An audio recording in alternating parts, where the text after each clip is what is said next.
नवरात्रि हिंदुओं का एक प्रमुख पर्व है।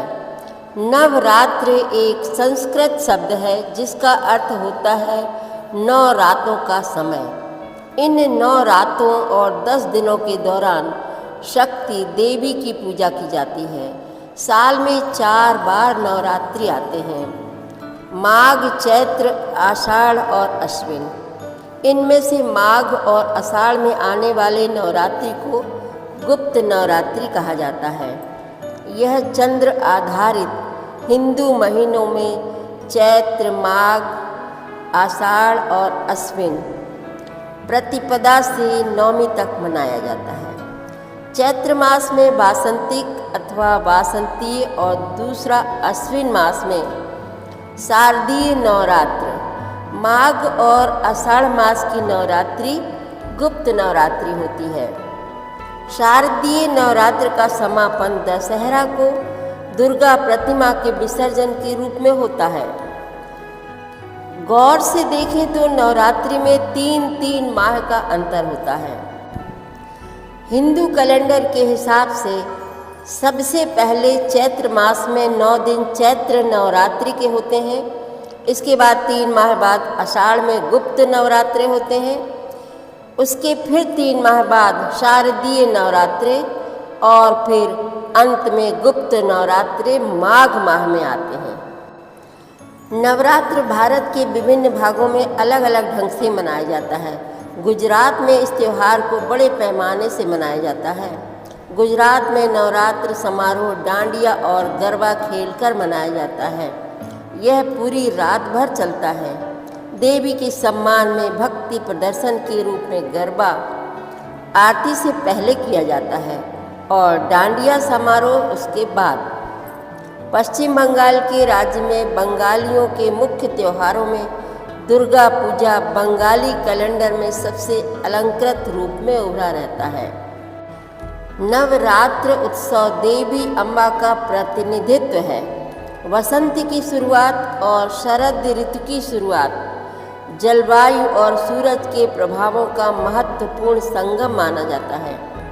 ये 2 समय में माँ दुर्गा की पूजा के लिए पवित्र अवसर माना जाता है। नवरात्र में देवी के शक्तिपीठ और सिद्धपीठों पर भारी मेले लगते हैं।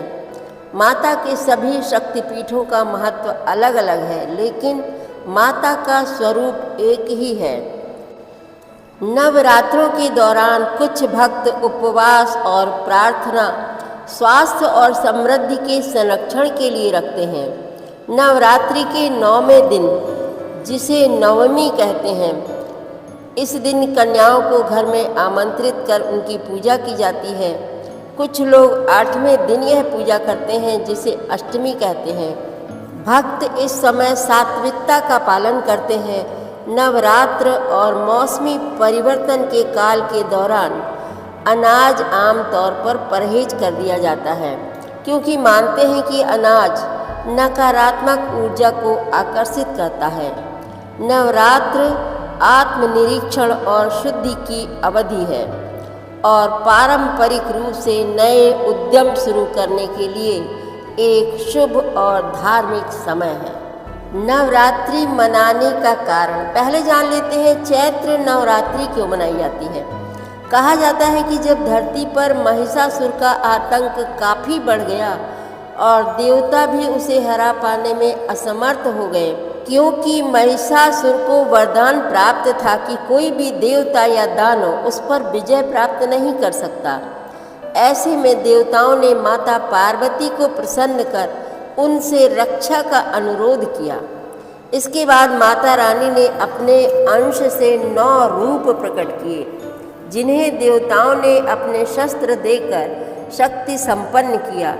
ये क्रम चैत्र के महीने में प्रतिपदा तिथि से शुरू होकर 9 दिनों तक चला। तब से इन 9 दिनों को चैत्र नवरात्रि के तौर पर मनाया जाने लगा। इसके बाद शारदीय नवरात्रि के समय देवी दुर्गा ने आश्विनी के महीने में महिषासुर पर आक्रमण कर उससे 9 दिन तक युद्ध किया और 10वें दिन उसका वध किया। इसलिए इन 9 दिनों को शक्ति की आराधना के लिए समर्पित कर दिया गया। क्योंकि आश्विन मास में शरद ऋतु का प्रारंभ हो जाता है, इसलिए इसे शारदीय नवरात्रि कहा जाता है। शारदीय नवरात्रि के 10वें दिन को विजयादशमी के रूप में मनाया जाता है। चैत्र नवरात्रि के दौरान कठिन साधना और कठिन व्रत का महत्व है, जबकि शारदीय नवरात्रि के दौरान सात्विक साधना, नृत्य, उत्सव आदि का आयोजन किया जाता है। ये दिन शक्ति स्वरूपा माता की आराधना के दिन माने गए हैं। चैत्र नवरात्रि के अंत में रामनवमी आती है।